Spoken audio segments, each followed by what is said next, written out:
We likely won't see a six-man rotation until May. Does that mean it won't be till Ohtani's coming? We'll talk about it. Let's get locked on Dodgers.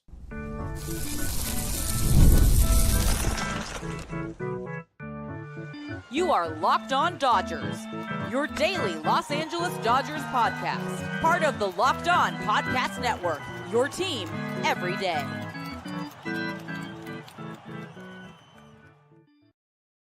Yo, Dodger fans. Welcome to Locked On Dodgers. We are part of the Locked On Podcast Network, the #1 local sports daily podcast network. Locked On, your team every day. Today's episode is brought to you by FanDuel. Right now, new FanDuel customers can get $150 in bonus bets if your first $5 bet wins. Download the app or head to FanDuel.com to get started. This is a daily podcast covering the World Series champion Los Angeles Dodgers, bringing you the smart fans' perspective on our boys in blue. You can find us wherever you find podcasts and on YouTube. All you got to do is search for Locked On Dodgers. You can become an everydayer by listening or watching every day. You can make that easier by subscribing to get notified when our episodes are ready, or to get notified when we're going live on YouTube like we are here on Sunday night. This is your first time listening or watching. Welcome. I'm Vince Samperio. That's Jeff Snyder. And we are lifelong Dodger fans that have been doing this here podcast going into year 7. We've been covering the Dodgers for over a decade in our own respective ways. And we are here to continue to talk Dodgers with you as we've seen the best team we've ever seen in our lives. And one of those reasons is Shohei Ohtani. One of those reasons is this starting rotation.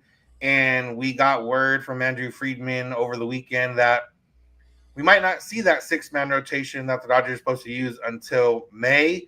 There are conflicting thoughts of whether that means till Ohtani's back specifically or just until they need it based on schedule, because there are so many off days in April. But they also said there's no date on Ohtani. So realistically, it's just until they need it on the schedule, right, Jeff? Yeah, seeing I guess a lot of this stems from a follow-up on what we talked about a week or two ago about the Shohei Ohtani rule and how that had changed on MLB's website, that now Ohtani won't have to requalify as a two-way player. Ken Rosenthal and Fabian Ardaya wrote an article in The Athletic the other day, basically after they quoted my tweet in there. So after I brought it up, they asked, and apparently MLB tweaked the rule after the 2023 season and just didn't get around to updating their website until last week. And so kind of our thought all this offseason has been, well, Ohtani, once he starts pitching, he's going to have to then qualify as a two-way player, so that they weren't even going to get the benefit of the two-way player, the roster benefit, until a month after he had started pitching. So that kind of had us in the mindset of six-man rotation even before Ohtani stops counting as a pitcher. But now that we know he's going to be qualified immediately, and knowing what we know about the early season schedule with as many off days as they have in April, it does kind of make sense to just go with the 5-man rotation so you can have a fully stocked bullpen. Yeah, and for the Dodgers, early on, it's just going to depend a lot on what progresses. Let's just say the spring progresses to the point where, guys aren't ready to go, or they don't have a clear-cut 5-starter, or whatever the case is. They can always pivot, but this makes the most sense. There's been a couple of talks about Blake Snell and him wanting to throw as much as possible. There was an article last week, I forget where, and realistically, if there's a guy that's going to stay on schedule, Blake Snell would make the most sense, because there are days, even with all the off days, there are days where they play 6 games in a row. So, realistically, somebody's going to have to come back and pitch again through that rotation. So that might be, they'll work it out. Obviously, we don't have a pen and paper to work all this out at the moment. But, yeah, this makes sense. And for the Dodgers, it means there's a battle this spring. And realistically, it comes down to Dustin May and Tony Gonsolin, but Landon Nag, Ben Casparis, others are in that mix. Yeah, if you have a guy like Blake Snell who is itching to pitch every 5th day, plus the off days you have, you can kind of do a de facto 6-man rotation and just say, all right, every 5th day, Blake Snell is pitching, and then we'll pick up wherever we were in the rotation. And that way, for guys like Roki Sasaki and Yoshinobu Yamamoto, it is more of the once-a-week schedule that they are used to in Japan. For Tyler Glasnow, who is coming off injury, Dustin May and Tony Gonsolin are both coming off injury. Eventually Clayton Kershaw will be pitching, probably not until after Ohtani, unless something's really gone wrong with Ohtani. But the Dodgers rotation has no shortage of guys who could use an extra day off. But when you do have a guy like Dave Roberts talked about with Blake Snell, I guess even when he's a Dodger, I still say Blake Snell sometimes. Sorry about that, Blake. I do like you now. But a guy like Blake Snell who wants the ball as often as possible, he wants to get his 30, 32 starts this year. And a six-man rotation is only going to give him 27. And so even after Ohtani's back, we might see Snell just kind of slotting in every fifth day and having the rest of the rotation work around him. And that's kind of, I hesitate to bring this up because I'm not even going to say the name. Back in 2021, the Dodgers signed a pitcher who wanted to pitch as often as possible. And that was kind of the same thought process then of we can slot him in every fifth day and work the other guys around him and give other guys extra days off because that guy wants to pitch so often. In Blake Snell, that might be a very real possibility. Yeah, and for that part, yeah, it makes sense. For me, it is intriguing. We weren't sure exactly. We hadn't heard.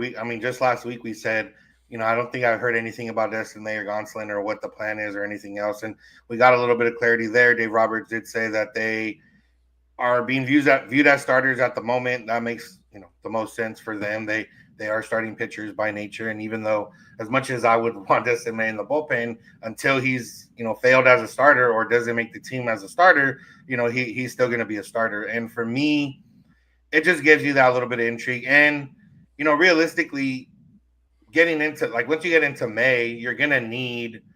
Ohtani's not going to pitch May May. They don't play May 1st, May 2nd. Ohtani's not going to pitch May 2nd. Realistically, he's probably going to pitch closer to the middle or later part of the month, and they will need to get a 6-man rotation or figure something out because they do have stretches of 10 days, 10 games in a row, 9 games in a row, with just a one-off day in between. And yeah, I think for me, the top of the rotation is kind of set, but this does open up an interesting little battle there at the back end. For sure. And that will be interesting to see what they do early in May when, it was kind of funny because the way Andrew Friedman, he was asked specifically, do you think you guys will do a 6-man rotation before Ohtani's back?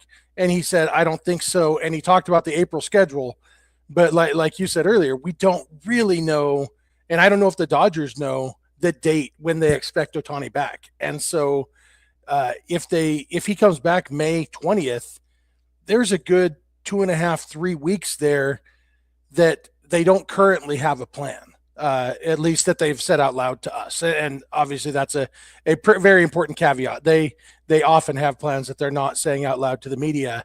But it might be that they just haven't thought beyond April right now because, 5 weeks into the season, that's going to be, who knows who's going to be healthy, who's not going to be healthy, what all they're going to have, they may only have 7 relievers they want to have on the roster at that point. And so they go with a 6-man rotation. Who knows? But I think maybe there's a lot of wisdom in not getting too far ahead of yourself when you're talking about Dodgers pitchers staying healthy. Yeah, and it comes down to Ohtani, like we talked about, and he did throw his first bullpen on Friday, I believe, and Dave Roberts mentioned he touched 92, 94.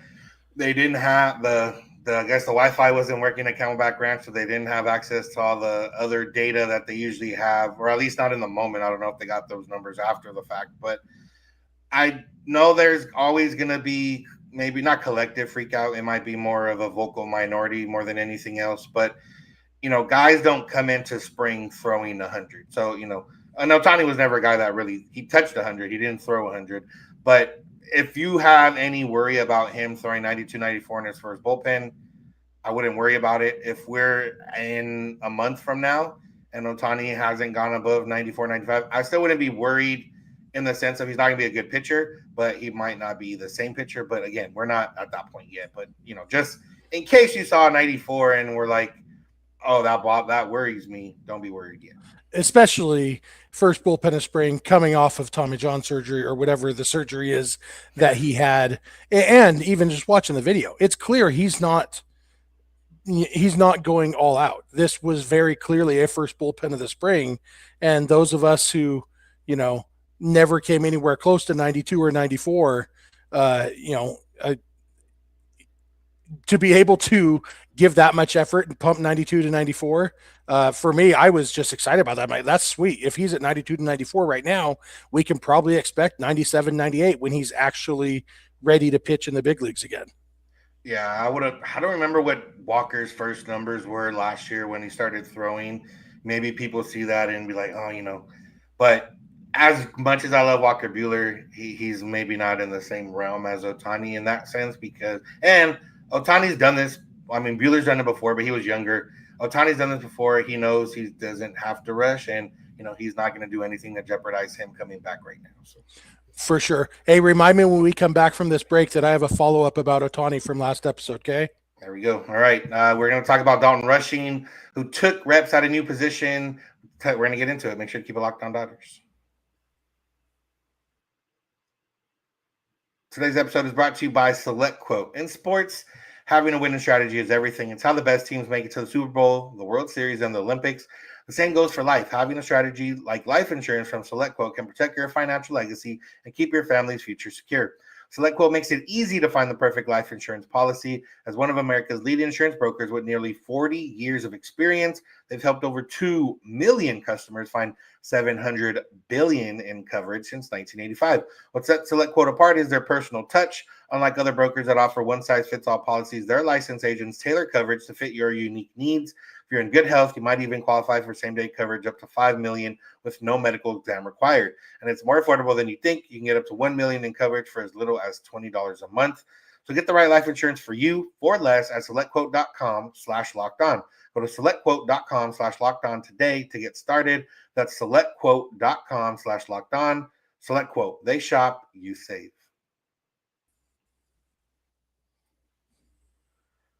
I want to thank you for making Locked On Dodgers your first listen of the day. Make sure to find us wherever you get podcasts and on YouTube. All you got to do is search for Locked On Dodgers. You'll be coming every day or by listening or watching every day, which can be made easier by subscribing to get notified when our episodes are ready or when we're going live on YouTube. And if you're already on YouTube right now, you can check out Locked On Sports Today and Locked On Sports Los Angeles after our show.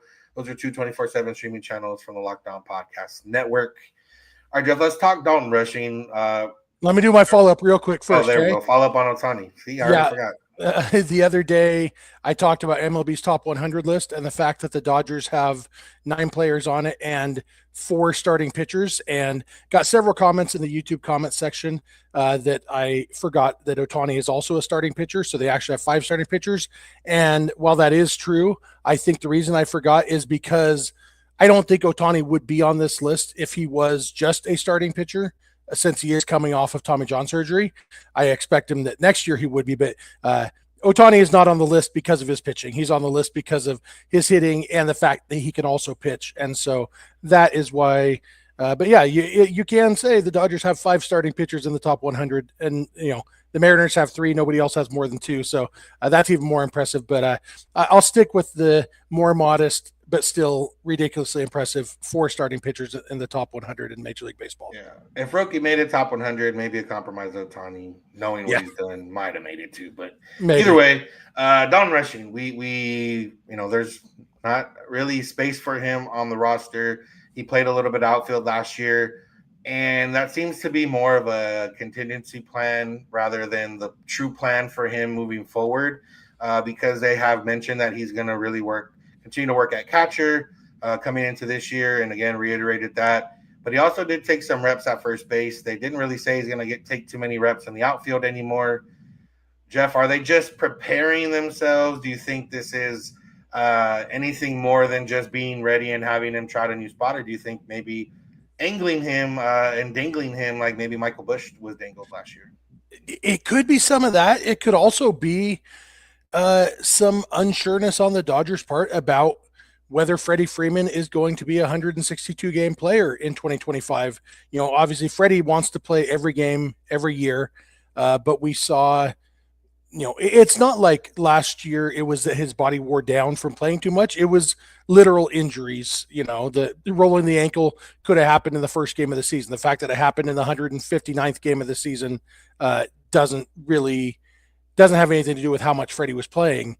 But you do wonder at Freddie's age and coming off 2 major injuries last year, if they might, at least at the start of the season, want to give him a little bit more time off. And I still have a hard time seeing, if Austin Barnes is on the roster, it's hard to see Dalton Rushing being on the roster just to give Freddie a day off once in a while. But,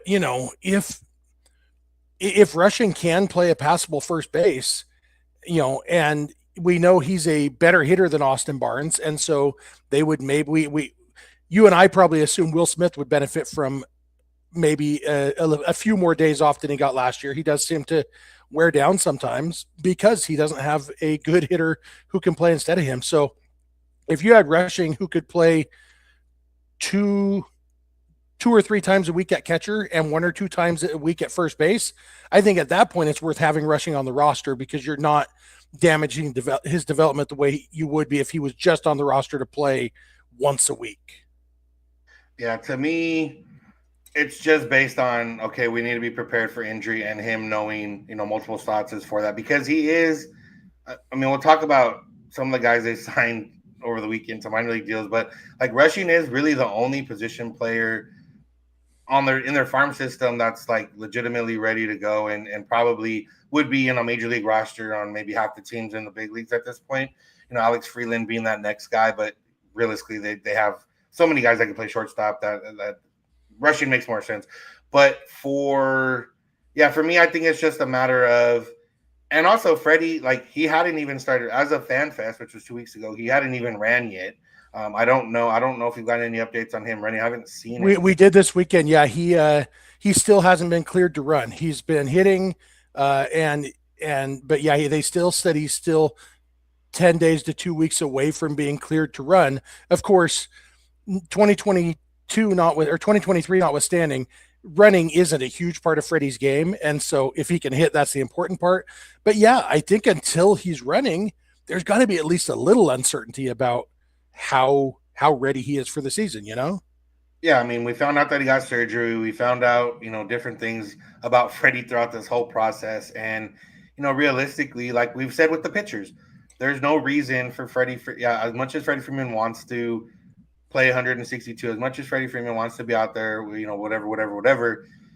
If it's another 2 weeks and he's not running, that I don't think it takes him out of, the Japan series, but it makes you think like, well, what's the point of making him fly 12 hours to go play 2 games in Japan when we can just try something else? And, with Rushing, the big thing is, where can he do? What can he play? Where can he contribute? And I think if there's a spot where he can play consistently, that's where he can contribute. One of those ways that he can play consistently is Freddie Freeman not being able to play. And, they have an opening at first base. Like of all the players they have, first base, Max Muncy can go over there and they can, put guys at third base. There's different plans there, but, that would be the best plan to kind of also see what he's got, because you don't want to have an injury in the middle of the season, late season, and then that's when you're calling up Dalton Rushing. And then if he's overwhelmed, then you're kind of in a weird spot. There's also the fact that for Japan, they will probably have 1 or 2 extra position players on the roster because they don't need all 5 of their starters for 2 games. And so on the active roster, they'll probably carry an extra position player or 2. And you would guess that Dalton Rushing would be one of those. And so maybe it's as simple as in Japan, those 2 games in Japan, we do expect Freddie to get his 2 at-bats and then sit down. And we don't want that to be the first time that Dalton Rushing's ever put on a first baseman's glove. But, when you think about sitting Freddie and the last couple of years, the first 3 years that Freddie's been on the Dodgers, the idea of sitting Freddie was never appealing because it's like, okay, Kevin Biggio or Kike Hernandez playing out of position, or, they've never really had somebody who would make it an appealing proposition. But if you have Dalton Rushing, who he's going to hit, I don't know if he's going to hit right away, but he's going to end up a good major league hitter. At that point, you're not losing as much by sitting Freddie, and what you are gaining in Freddie being more rested. If Freddie can add 30 points to his OPS because he gets more rest, and the guy playing instead of him is almost as good a hitter as him, or at least not a huge drop off, it's probably a net positive at that point. And I would guess all these are coming in. I really have a hard time picturing the Dodgers trading Rushing like they did Michael Busch, because I think Rushing is a much better prospect than Michael Busch. I think he's going to be a better hitter. I think the fact that he is a catcher makes him more valuable. And the fact that, the Dodgers probably, even though Will Smith is signed for 9 more years, I doubt he'll be playing catcher every day for those 9 years, Yeah, and realistically, first base, third base open up in the next few years potentially. They could always keep Muncy or get somebody else. They could always keep Freddie or get somebody else. And it's just, I think it starts off with, hey, Dalton Rushing, there's a chance you'll probably play first base if you do make an impact on this team. So you might as well learn it. Yeah. We saw Will Smith play first base, and obviously it didn't go well that day, but it's happened. So we'll see. But yeah, well, we will just continue to monitor the situation, and it's good that I like the fact that they're keeping Rushing working at catcher, because a catcher who can hit has insane value. So. For sure. All right, the Dodgers had their annual address now that all players should have reported. And who spoke? There was 4 guys that they showed at least. We'll talk about that, and we'll talk about Eddie Rosario being in the Dodgers camp. So make sure to keep it locked on Dodgers. Today's episode is brought to you by FanDuel. And the game tips off. The NBA action is just getting started, and there's no better place to get in on it than FanDuel, America's #1 sportsbook. And FanDuel it's not just that, I want this team. I believe this team's going to win. Let me put money on that, and I wait till the game ends. No, FanDuel is living, breathing. Live bets are a big part of the action, and you don't want to miss it. You don't want to just place one bet before the game and not worry about anything else. You want to get in on the action in the game, because, there are teams that do like to have slow starts and come back, or there are teams that are just so much better than other teams. They're probably going to come back if they get off to a slow start. And that's how you get the big payouts. That's how you get all those things, and you can get to build your same game parlays just like you do before the games. So go to FanDuel, check out the live betting feature, because it makes every game more exciting, especially if it's a game between teams you don't root for. So make sure to go download the FanDuel app, check it out, and new customers right now get $150 in bonus bets if your first $5 bet wins. That's FanDuel.com to get started, to join today. FanDuel.com for your shot at $150 in bonus bets. Make every moment more with FanDuel, the official sports betting partner of the NBA. I want to thank you for being an everydayer, if you are one. An everydayer is just someone that listens or watches every day. We appreciate you, those of you that are already everydayers. There's some in the chat here live on YouTube. I'm sure there's plenty more of you listening wherever you listen. And if you want to go even more inside the podcast, go beyond that podcast, you can become a Locked On Dodgers Insider by going to jointsubtext.com/LockedOnDodgers. Get text directly from us and get an exclusive link to our Discord server to talk Dodgers with a bunch of other Dodger fans. All right, Jeff. So we got our annual address by Dave Roberts and co. And normally we get to see at least the video of Robert speaking, and it's normally very, very good. And one of the reasons why you and I believe that Dave Roberts is a very good manager. Today, we got to see a little bit more from the social media team. We got to see Freddie address the team, Mookie address the team, Muncy briefly address, which I'm sure he had more to say, but the way they cut it was just that much. I'm sure other people addressed the team, Friedman, some of the other, if any of the owners or anybody else was there. But from what we saw, it's just one of the things that, well thought out. And Dave Roberts brings up different points every year. And the point that he emphasized this year was to go all out to win the game in the present and then reset yourself for the next day. And that doesn't necessarily just mean physical. It means mental. He says that players should be more mentally fatigued than physically fatigued after these games. And yeah, obviously we've talked about the Dodgers and Dave Roberts not necessarily managing to win every game at all costs, but the players definitely want to win every game. Maybe not at all costs, but they're not going to slow down or do anything like that. So I think it's a strong message. And with the team, the way it's built, with so many guys having won last year and won in 2020 or on other teams, but you do have a group that's never won. You do have young guys that have never done anything. And as we saw last year, there's always going to be random people that make appearances throughout the season. You're muted. Now you're unmuted. Or now you're muted. Sorry about that, guys. Yeah, it was kind of interesting listening to Doc talking about staying mentally in the game every day in the context of, or this is where my mind went, in the context of what Kike said this offseason about why he performs so well in the postseason. And it's because it is easier to focus in on one day. Like he talked about how the regular season is a long grind and it's hard to get up every single game. Whereas in the postseason, best case scenario, we're playing for 3.5 more weeks. I can do anything for 3.5 weeks. And so that was kind of the context I thought of that in. And not like Doc was calling Kike out. Obviously the Dodgers love Kike enough to bring him back. But that kind of thing where you do have to get yourself up for these games. And maybe part of that is why I got to thinking about like what we were talking about giving Freddie more days off, giving everybody more days off. I guess another thing we didn't mention was maybe give a Shohei some days off. I know DH is easier to play, but Rushing could play DH once a week too.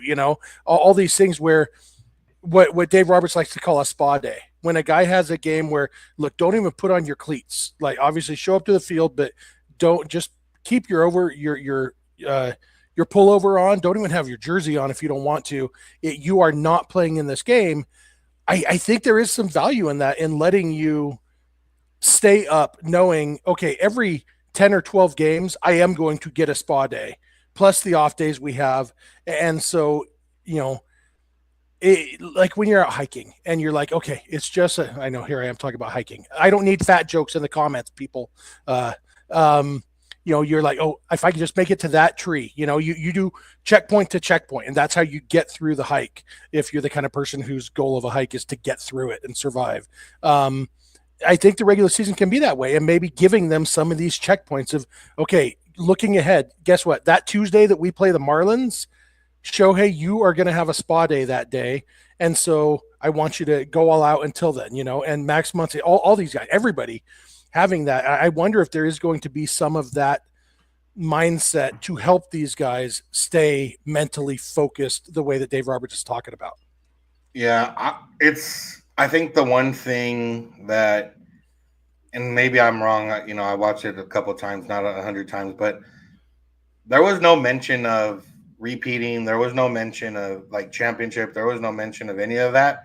It was a lot of the stuff in the present and what you can do today. And, Freddie mentioning that guys have already been in camp grinding, and, Dave Roberts talking about, staying mentally in it, and, Mookie talking about what he's doing differently and working on it and working every day, to beat the day or whatever it is, whatever the cliche you want to use.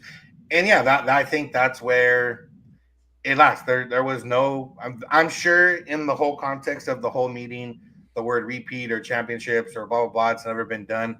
I'm sure that was mentioned, but in what we saw, it wasn't. And I don't think it was intentional by the social team, but I do think it was intentional that you can find a minute of Dave Roberts talking and he didn't mention that. And I think that's huge, especially for this team and with teams in the past that are, super teams or whatever else. Obviously, we've seen the Dodgers kind of beat those allegations the last few years because they continue to do well in the regular season, and the postseason was where they had issues. But I do think that knowing that you're gonna get every team's best, and knowing that you're gonna get every fan base's best sometimes, and knowing that whatever the kid, like the regular season, enjoy it. I guess in a certain way, that's kind of what it was. Yeah, and as we're talking about this, I start thinking about the NBA and their load management stuff and how disappointing that is for fans to show up to a game and LeBron's not playing, or whoever you came to see isn't playing. Luckily, the Dodgers have enough star power that as long as you don't give everybody a spa day on the same day, you're going to get to see a few future Hall of Famers every time you go to a Dodger game, even if one of them has a day off. Yeah, unless it's the day after they clinch the division. Even then, you're going to get at least one of them probably. So yeah. All right. So in that locker room, there were some guys that weren't there before. The Dodgers signed some minor league deals. Michael Chavis, Luis Garcia, both guys that have been in the big leagues before and had varying degrees of success. But the one that stood out was Eddie Rosario. If you just cringed a little or flinched a little bit, that's because you probably remember what happened in the 2021 postseason when it comes to Eddie Rosario. But for any of these guys, I'm sure we might say one of their names at some point this season, just based on how the season goes. And last year, even guys like Kevin Biggio weren't even in the Dodger organization at this point. They were in another organization. Anthony Bonda, guys like that, but nothing more than just some depth and starters for OKC, right? I think so. I sent out a message to our insiders when we got the word about Rosario, and one of our insiders, Esteban, he replied and he said, "Is Rosario like a plan B or something?" And my reply to him, I said, "More like plan F at least." I said, "Minor league deals are almost always, we don't think you're going to do anything, but here's a chance to prove us wrong." And obviously, every once in a while, there's an exception to that rule.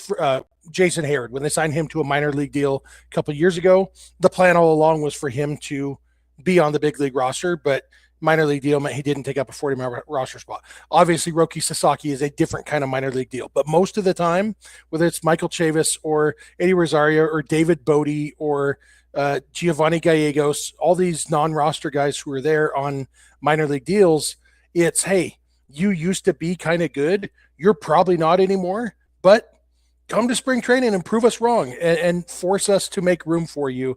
And I think that's what Rosario is. Rosario has had one really good season in his career and one really good postseason series. The rest of the time, he's been somewhere between. And in that postseason series year, he was really bad, and that's why they let him go. Yeah, he was bad in the regular season, and he wasn't great in either of the two postseason series that year. It was just that one NLCS against the Dodgers that he was ridiculous. And so, yeah, I mean, obviously he's a talented player and has some tools. I think this might be maybe not the last time we talk about Eddie Rosario, but it could be. Yeah, I did see that.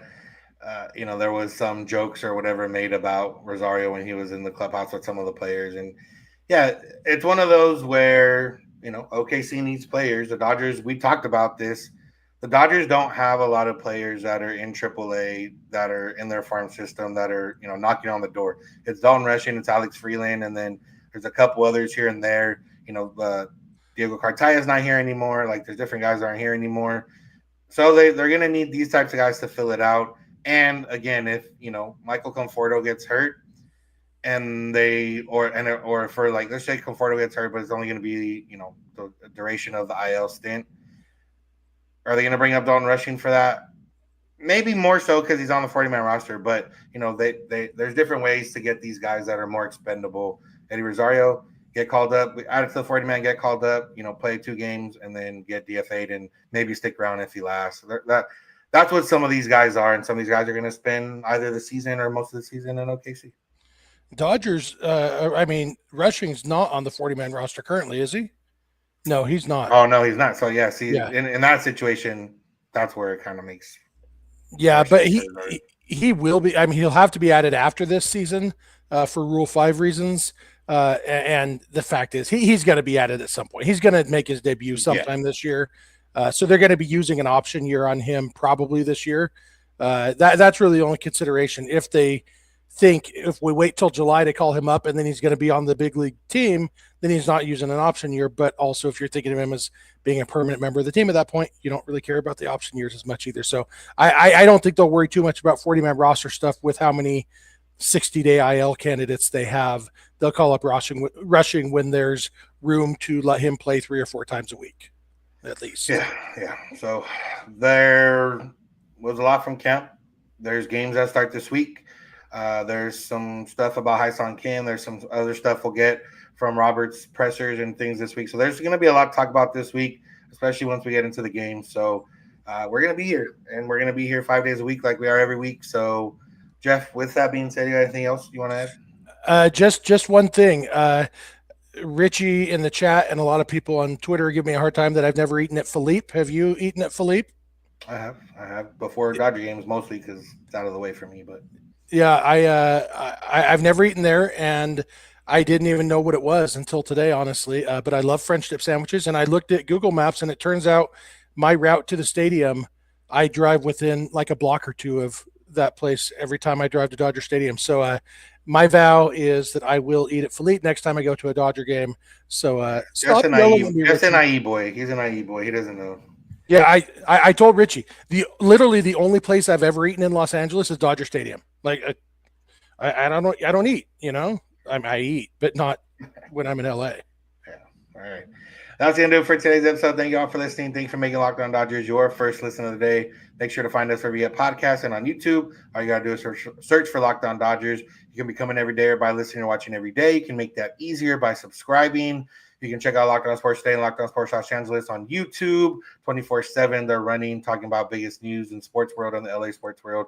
You can find us on social media, Twitter, Instagram, and TikTok at Locked On Dodgers.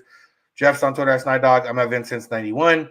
You can DM us any questions or comments. You can send those via email, lockedondodgers@gmail.com, or via voicemail text at 323-863-5625. We're here every weekday morning, and we hope you'll be here with us. When you get in your car, if you're at home, text my device, play podcast, Locked On Dodgers. And remember, you don't have to agree. You just have to listen. Have a good one. We'll talk to you tomorrow.